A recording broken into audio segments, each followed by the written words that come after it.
Welcome to Purdue University College of Science Superheroes of Science podcast. I'm Stephen. And I'm Sarah. We will be discussing anything and everything related to the science classroom and interviewing scientists. Because as we know, scientists are the superheroes behind the science. So join us as we learn about the scientists and explore current trends in K-12 science education. Welcome to Superheroes of Science. We are here today with Dr. Brooke Max, mathematics teacher educator with the Department of Mathematics here at Purdue University. Welcome, Brooke. Hi, thanks for having me. So how you doing? I'm doing well. Doing well? Doing well. You're a teacher educator. Is that what you said? It's a mathematics teacher educator. A mathematics teacher educator. Mm-hmm. And so what's a... I want to say what's a mathematics teacher educator do, fair. But then I'm afraid you're going to say teach educator. No, that's fair. I think that's fair. Okay. What is a mathematics teacher educator? So, I think of a mathematics teacher educator as anyone who is involved working with either pre-service teachers or in-service teachers in helping them think about teaching mathematics. So it can be elementary, it can be K to 16, right? So it can be K-12. So thinking elementary, sometimes we classify that as like K to 8 or K to 6. And then secondary, sometimes it's classified as like 6 to 12, kind of a wide range, or 5 to 12 in some states, and then post-secondary. So I work with future teachers of all shapes and sizes. Do you get into a lot of mathematics content, or is it more pedagogy that so you're teaching? I would say there's kind of, so in my part of the field, there's, I would say, two types of mathematics teacher educators. So right now I'm currently working with future elementary and special education teachers. And at Purdue, we separate it into, they take content courses, mathematics content courses specifically designed for elementary teachers. Mm-hmm. And then they take mathematics methods courses designed for elementary teachers. So I'm in charge of the content courses that they take. So my job is primarily to make sure that they understand the content for their own knowledge, but as well as from like a teacher perspective. So for their understanding of mathematics, they have a deep understanding of it, but then something that we call specialized content knowledge. So it's things that only teachers need to know, like for an elementary teacher, there's a view of multiplication called repeated addition. So you think of like, 5 times 4 can be thought of as like 5 plus 5 plus 5 plus 5, right? Like knowing that and connecting those two together is the work of an elementary teacher, not of like somebody just like hanging out on the street, right? Yeah. But that's something that they need to know and understand. And so I feel like my job is first to make sure they understand the content, and then second, that specialized content knowledge that's unique to a teacher of mathematics. Yeah, I think that's a very positive strength of the program, making sure that the content they're learning is specialized for what they need. Mm-hmm. Mm-hmm. I think oftentimes we do this random content at the collegiate level. You need to learn all this stuff even though it's not really what you need for your objective. And so I like that. For sure. And I would say Purdue, I think, does a great job of trying to keep their elementary teachers in their elementary mathematics content courses. So there is one course, or at Purdue, every major has a foundational learning outcome in mathematics. And foundational learning outcome. That's a lot of words. What do you mean? Yeah, it used to be something else. It has to do with, right now, it's quantitative reasoning. So it used to be kind of this understanding that everybody was going to take some version of college algebra. And now at Purdue, at least, and maybe across the country, in a sense, there's this wave of saying, okay, everybody doesn't need college algebra. Everybody doesn't need to take calculus. Instead, we would rather them have quantitative reasoning. So being able to interpret data, right? Being able to analyze, being able to do things. Mm-hmm. So there's a list of, I think, 4 outcomes that every single student at Purdue University should be expected to demonstrate in some way, shape, or form during their career here. So it used to be taking like Math 153, which was the college algebra. And now it's quantitative reasoning, which there's a different math course that they can take. They can still take the 153, but they could also, my teachers do not have to take the quantitative reasoning course or the college algebra course. They can take a course within my series that counts for that, because we talk about statistics and we talk about analyzing and interpreting data in the ways that the foundational learning outcomes expect us to. Okay. Wow. Does that make sense? Yeah. That's a lot. Actually, it did. Kind of scary. Yeah. I understood that. So I have students who come in with college algebra credit, but they say, I still want to take this course anyway because it's going to be specialized to me. So some students still do both, but Purdue allows us to count this course for their foundational learning outcome, which is great. Yeah. It is. It kind of meets the needs of the learner better. Yes, for sure. And that's that's kind of where I wanted to go, the needs of the learner. You're teaching the content side more than the pedagogical. And when we say pedagogical, that's like, how do you explain that? The pedagogical, I would say, is more about the methods and the delivery and the way that you think about. So like in mathematics education research, there's this framework called mathematical knowledge for teaching. And there's a pedagogical side and there's a mathematical content side. So I feel like I'm in the mathematical content side, thinking about the content, thinking about the specialized content knowledge I talked about, and then also something called horizon content knowledge. So thinking about like subtraction and how it moves to something else and how it connects to algebra, like thinking about the thread of a concept throughout, where the pedagogical side is more like knowledge of the curriculum. So being able to look at the curriculum and think about where things fit, or knowledge of content and students, thinking about what the students are going to say back and how I can support them and their understanding to deepen that. And I think the pedagogical classes that they take, it's kind of in your face, forcing them to think about those. But I'm going to go out and say, which you may agree or disagree, that the content, the way you guys are doing the content now, is more important for teachers, pre-service teachers, to see, because you are modeling good pedagogical skills for them. Because oftentimes people teach the way they were taught. And so you're modeling good pedagogical skills when you're teaching them the content, which is so they're going to more likely use more effective teaching methods. In theory. I feel and I maybe at one point probably believed that fully. Yeah. But my experiences with the students, especially in mathematics, a lot of not a lot. So the research suggests that elementary teachers sometimes feel anxious about mathematics. And so while I hope that I'm using strategies that would be effective for them in their classroom and helpful for their students, sometimes I think that their math anxiety gets in the way of recognizing that. Okay. So they are so focused on, I just can't understand why this picture represents 2/3 times 5/8. So they're not really necessarily thinking about, oh, I asked you to talk with a partner, and then I asked you to talk with another group and compare your answers, and then hopefully by then, they're not necessarily thinking about those strategies because they're in it as learners first. Yeah. Does that make sense? Yeah. It does.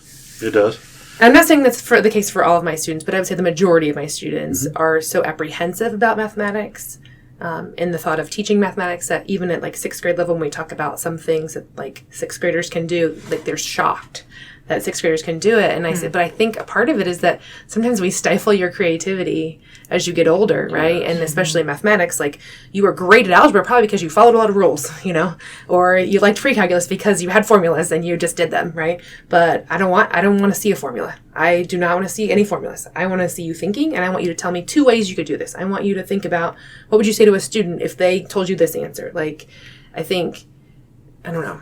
I got off track a little bit there. No, I think you're right on track, though, because, you're kind of answering my next question is, as Dr. Max, as a professional here in this thing, if I'm, let's say, an early career in-service educator, and so I've just been in the classroom for a year or two, kind of teaching math the way the people across the hall are teaching math, and because, they're my mentors, I'm looking at them. What advice would you give to them? And I think you've already started getting into that. And so what advice or suggestions? Yeah, you're like, no, I didn't. No, I think you have. But again, you can disagree. I'm all right with you being wrong.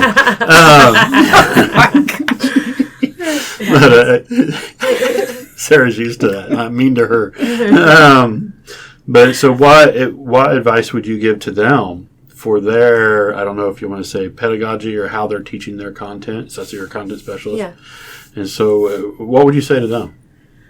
That's a good question. I think it's tricky because I almost feel like the question itself kind of assumes that our teachers are doing things in a way that we wouldn't expect them to or want them to. I don't know if that makes sense.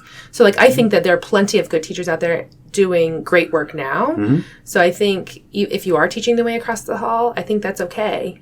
I don't think that means that it's necessarily bad. Does that make sense? Well, yeah. So I think we have to give them just some space. I think it takes time. I look at myself my first few years of teaching. So I was a classroom teacher for 11 years before I came here. And I think, oh my gosh, I cannot believe I did this. I can't believe I did that, right? I still think of those things, right? yeah. Same. So I think it just takes them time to kind of think about and find their own footing. I mean, if they wanted advice, I would talk with them. I would tell them to talk with the people around you. They know your students and they know what they can handle. But I think I would encourage them more than anything, even if they are teaching lessons maybe traditionally, to push the envelope on the thinking. So really, it's about the types of questions you ask. So I think you could teach traditionally, whatever that means anymore, I'm not sure, but and still do a good job of teaching if you're asking the right questions, right? So like you want students to be able to do the mathematics, but to think about the mathematics and demonstrate that. So I think they can show that in their discussions with their peers and in other things that they do in the midst of a traditional style. Does that make sense? It does make sense. And I know we've talked prior to this today, and one of my favorite stories that you've told me recently was She's like, working with your students here, and there was a question or something that came up and that you never actually gave the answer, like whatever the content was, you never gave the answer because that wasn't the important part of the lesson. That the important part was how they were thinking about it and discussing with group members. So, and I would say my students struggle with that at first because they feel like mathematics is about an answer, and I just don't believe that. And so I do spend a lot of time not giving answers.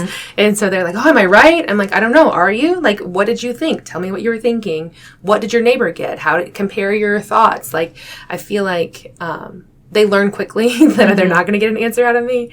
And every once in a while they do get an answer out of me and they're like, wait, why did you answer that? I'm like, but that wasn't what we were talking about. Like, I don't mind answering you because they're like, they might say like, wait a minute, is this really 8? Yes, that's 8. Because we're not really talking about whether or not that's 8.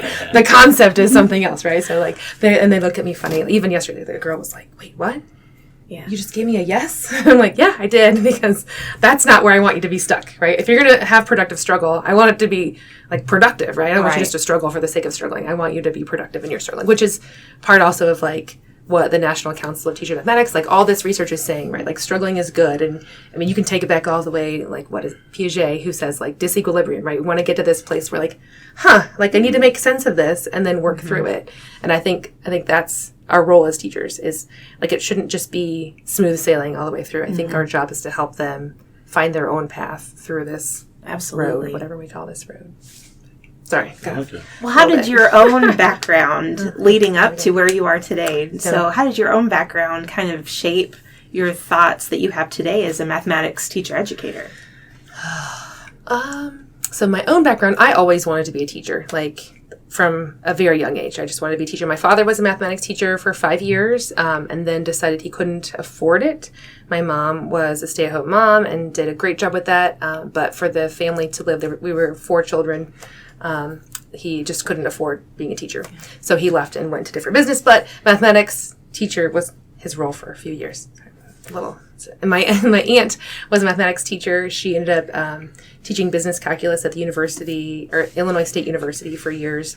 And I don't know. Sorry, this is a little... Well, but no, it's... I went to college. I wanted to be a teacher. I knew I wanted to be a teacher. And I was either going to go to IU, to be a music teacher, or to Purdue to be a math teacher. I'd been accepted to both. That makes sense. Yeah. And my dad said, okay, Brooke, how many music teachers are there at a school? I said, 1. He's like, how many math teachers are at a school? And I'm like, lots. He's like, yeah, if you want job security, like, you can sing in a choir any day. Like, but in terms of job security, you probably, like, just think about that. He never told me, like, I had to, but I was like, okay. And so I went to school to be a math teacher. I did Teach for America. So Teach for America is an AmeriCorps group where they send recent college graduates to areas where maybe there's a teacher shortage, or where they just need people, right? Poverty-stricken areas. So I went and I taught in the inner city of Houston, Texas for 2 years. And I feel like I learned a lot through my Teach for America experience. So I was a Purdue... I graduated from Purdue with my degree in mathematics education, but I also learned a lot from my, like, on-the-job training through Teach for America. They did support us a lot in different things like classroom management and things that it's just really hard to gain a sense of when you're an undergraduate student, right? Like classroom management doesn't mean a whole lot until I have a classroom and I can really think about it, So anyway, I taught a few years there, and then I ended up teaching for 9 more years locally, and then decided I wanted to, impact the system in a different way. I felt like I loved teaching high school. I loved teaching mathematics, but all my students were going to be different things. So like I might have a carpenter, I might have an engineer, I might have, a librarian, I might have like a auto mechanic. I might have all these different things in my classroom, but I wanted to work with people who wanted to be teachers. And so I decided to pursue my PhD. So I did that here at Purdue, and I started working with secondary mathematics majors. And then I decided, there was an opportunity available for the job that I have now. I decided to apply for it, and I love it. So I feel like the things that I get to do now are the things that I wanted to do as a high school teacher. So sometimes as a high school teacher, you feel like your hands are tied a bit to the standards or to the state testing. And I really wanted students to develop number sense and doing things like that. And that's literally what my course is. Like, it's number and operations and thinking about numbers and thinking about what does it look like to have, 2/3 divided by a half, or what does it mean to do all these different things. And so I really, really enjoy what I'm doing. I don't know if I answered your question. Yeah, I think. Well, how about an age-old question? Especially since you started with secondary. High school student, I don't know how many times I've heard them, especially in math. Why do I need to study this? How do you answer it? Oh, Sarah just... It's a good question. And maybe that's partly why I love my job so much now, is that everything we do is related to their work. Every single lesson, every single question is related to what they will be doing as future teachers, right? Like, if they're trying to respond, like yesterday we were doing a lesson, and this student, like this imaginary student Vasu, says this, and why does he think that? And you have to like decide, like, you're not going to tell me this will never apply to me because like we're talking about a student thinking about mathematics. That's like in your realm, right? As a high school teacher, I got that question a lot. And sometimes the answer was because the state says so. Like, there are some things that you're right. I don't know that you will ever need to know the equation of a hyperbola, right? But you never know. You never know what career you may end up like thinking that, like right now you might not think you want to be a civil engineer, and then eventually you might decide that's what you want to do. So right now we are just trying to expose you to all these things and make sure you have a strong foundation for whatever future you may, like whatever the future may hold for you. So you might never use it, but right now at 15 or whatever, I don't know that you know what I knew I wanted to be a teacher, but I don't know. I don't think most people do. I mean, and so I definitely didn't think I'd be here at 15. In a way, you're just trusting the system, which I don't know if that's good or bad, to say like, okay, this is my foundation. This is what I need to know in order to be able to choose my career and hopefully succeed. And I would always add to that, too, that sometimes some of the things that we're learning, it's not that you'll necessarily ever need that information, but it's training your brain to think a certain way through certain processes that then you've kind of made those pathways and connections, and you can use them and apply that to other for sure. similar problems. Definitely, yeah. That's a big thing. You mentioned on that about how to the importance of learning it, because with the science side of the education, we are always... in meters. Yes. Sorry. We are always in meters. Are we going to do this now? Meters and feet. But let me tell you that I learn it's not always in metric, so just so you know. Wow, that argument comes back. Thank you. Thank you for bringing this back. That's hilarious. No. I know where I was going. Oh, you almost derailed me. That was so easy. But we're really going with more emphasis, especially with all the testing stuff, on the process standards. So being able to apply things rather than like regurgitate things. Yes. So it's not just memorizing and answering. It's more you have to be the application of. And so I don't know why I was going here. I know there's a reason. Well, I'm happy to take it somewhere. Please do. Help me. So I will say that I think as a high school teacher, I didn't even know about what Indiana calls now the process standards. At that time, it was Common Core, when they're short little whatever with Common Core. Now they're called the process standards. I didn't even know about them. And I had like a week-long training on the new standards, and never once were these process standards mentioned. Only content standards. Yeah. And so as I started to learn more about them, I wondered like, okay, if our future teachers are going to be expected to engage students in these manners, right, in terms of these process standards. So in mathematics, there are 8 of them. And so if these future teachers are supposed to be able to do that, like, do they even know about them? How do we communicate to them about these standards? Like, I'm in the content, so that these are content standards. So how are we doing that? And so part of my research now is kind of looking at how do we prepare these teachers and how do we include these process or practice standards is what we term them in mathematics. The literature is kind of in both. And I think we're finding that it's a tricky question, and we aren't really sure how to do that yet. I think the state is also struggling a little bit from my own perspective, without getting too, but I think they're trying to figure out how do we assess these process standards. Like when I look at an example of a question on iLearn that says this is testing process standard 1, which is like perseverance and problem solving. That's what the mathematics standard is.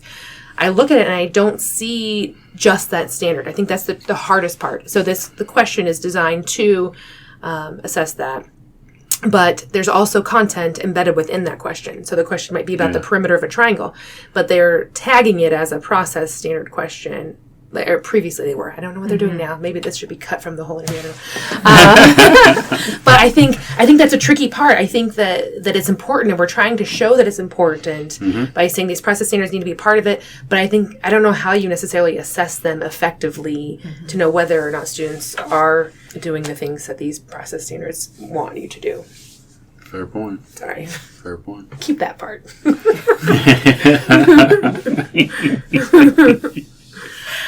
All right, so you've given us your career path, which was actually pretty cool that you knew you wanted to be a teacher. And actually, when I was in my sophomore speech class in high school, we had to make a scrapbook of our lives. And then we had to say where we want to be in 5 years and 10 years and maybe 20 years or something. I forget. And I wanted to be a college professor. And I didn't really remember that until I went back and looked through it. That's pretty cool. Wow. I know. I don't think that it's normal that people really know what they want to do or that they actually get there. It's taken me a while, but I'm getting there. Well, and you had mentioned that your dad was a math teacher. And I think you mentioned something about your aunt was in math education. And so I guess I want to throw an argument at you. I'm going to say that, okay, well, you're just good at math because genetically you're mathematically minded. That's the only reason. I'm not. Yeah. And so I can't do math. Well, sorry. There's so much science to disprove that. So much evidence, right? Especially I think of Jo Bowler. She's a mathematics teacher educator, but she's one of her. I don't know what the right word is, but. It's not theory. I don't know what you call it because it's just truth. It's a growth, this idea of a growth mindset. So she wrote this book called Mathematical Mindsets, and it's all about how our brains are malleable. And so you don't necessarily have a better math brain than I do. You've just worked those muscles maybe a little bit harder or a little different way, right? So I think that we do have to dispel that notion that people. I think. In mathematics, people say all the time, I can't do math. They have permission by society to say, I'm bad at math. But nobody has permission to say, I can't read, right? You're never going to go say, hey, can't read. Sorry, not going to order that off the menu or something, right? But people have no problem saying, oh, couldn't figure that one out, didn't know my math. And I wish that as a society we could work on that culture of it's not that you're bad at math, but we're still learning how to teach it better. So I think sometimes parents are upset, why are the kids doing it this way? Why can't they just learn it the way I learned it? Yes, I hear that. But you hate it. And if you hate it, why would you want your kid to learn something the way that you did and you still hate it, right? So let's try a different approach and see if that helps. Yeah. I love that. Sorry. Well, so along the same vein of thinking here, I'm just thinking my Algebra 1 students that I had in high school, right? And they're sitting there thinking, well, this is fine, but I don't know math. I'm no good at it. I know I'm no good at it. Why do I care? So what advice would you have for them? Because they're Algebra 1. Yeah. I don't know. I mean, I think as a teacher, and this is something my husband, he's also a teacher, says, he's the 3 R's of teaching. And people say, reading, writing, arithmetic. He's nope, relationships. So really it's about building relationships with your students, right? So if I think about my students, I used to teach classes of Algebra 1 where everybody in that class had failed Algebra 1. And so they were 20 students, all of us, a nice little family. They'd all failed. But part of, it was almost like the walls were broken down then. Because I'm y'all failed. So, we're in this together. So nobody can be I'm better than you. No, we are all in this together, which is what it should be anyway, right? But I think part of the motivation is developing that relationship, showing them that you care about them. And part of that, sometimes you have to do things you don't want to do or you don't see a purpose for at this point in time. And right now, maybe algebra is just a stepping stone to get your diploma. But if you get your diploma, then you can get this job, and then you can get that job, and then you'll be making $20 an hour, and you'll have a comfortable life for your situation at the moment, right? Mm-hmm. So I think it's tricky. You have to know the student, I think, a little bit to give them, the support they need. Yeah. Yeah. I could just talk to you all day. I love all over the place. You're so inspiring. Yeah, I don't know about that. We're kind of all over the place with our questions. Yeah. We don't follow a path with our questions. We're kind of random at you sometimes. I still don't feel like that's totally answered. What's not my last question with the kids that say that I just can't do math. Yeah. I feel like you've said that. Well, there's science to prove that's incorrect. Yeah. So I think as a mathematics teacher, what do they do? Well, how can and so I have Fair. How can this young lady who I'm thinking of one in particular that we see every once in a while.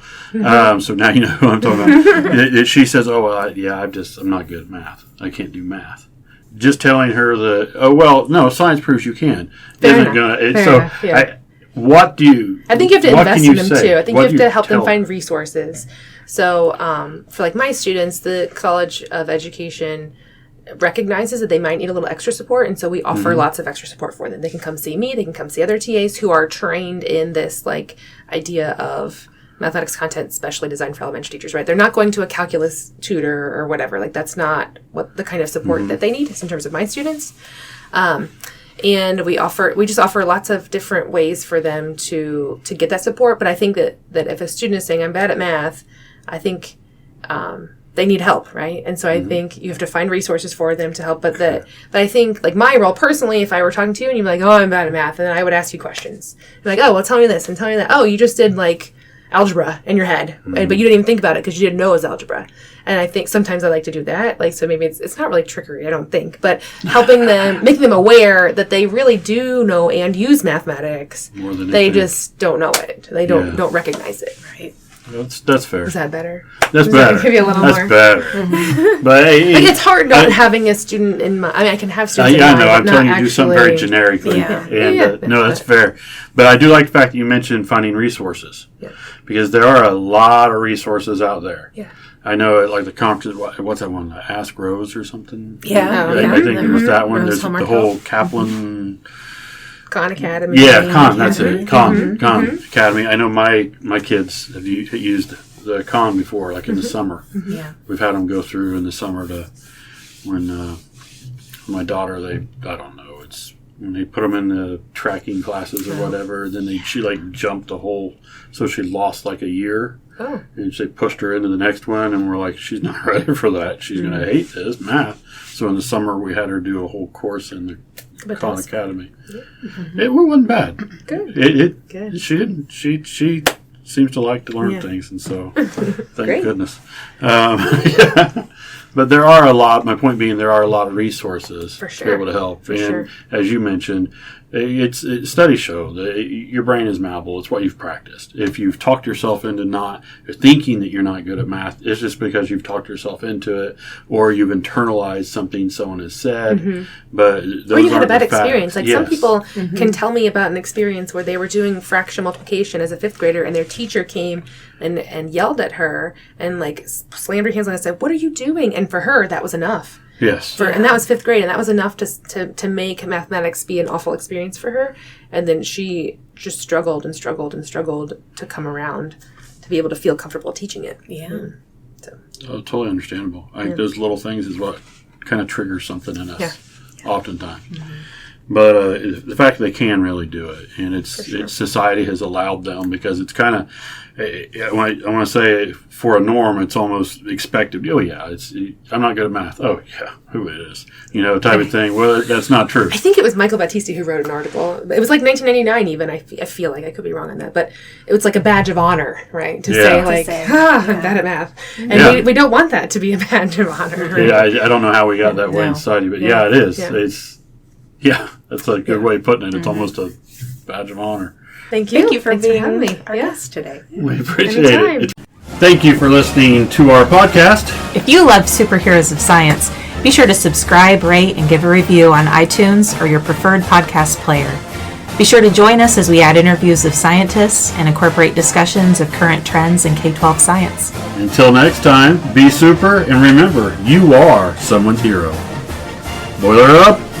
Hammer down.